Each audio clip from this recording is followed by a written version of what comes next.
Prilli ka shënuar edhe frekuentimin e plazheve në qytetin bregdetar të Sarandës.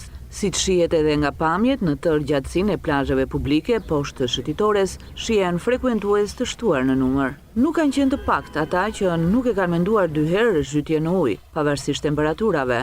Më të zhurmshmit ishin fëmijët, të cilët jo vetëm shijuan zhytje në ujë, por demonstruan edhe hedhje nga trampolina.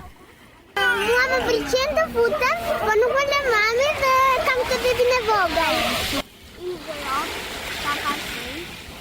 Mes frekuentuesve të plazheve të Sarandës dallonin ata që ditën e djeshme e kishin ditën e parë të plazhit. Sot e kanë filluar. Ditë e parë? Ditë e parë sot. Si po duket uji?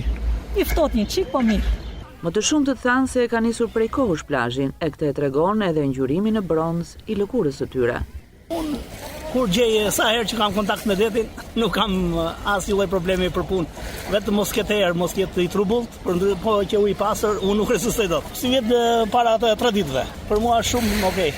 Për ujin e pastër ke marr, për restorantën e bukur, është ashtu. Kalojmë mirë. Inshallah koha na zgjat mirë edhe Prej kejtë, të shtime, dhjetë katër, të gjitha katër. Inshallah që shtu vazhdo. E pritshme është që ditë pas dite, në varësi dhe të rritjes së temperaturave, plazhet të mbushen me frekuentues. Maj zakonisht shënon startin e sezonit të ri të plazhit për një masë të madhe frekuentuesish, vendas dhe të huaj që gjenden në Sarandë.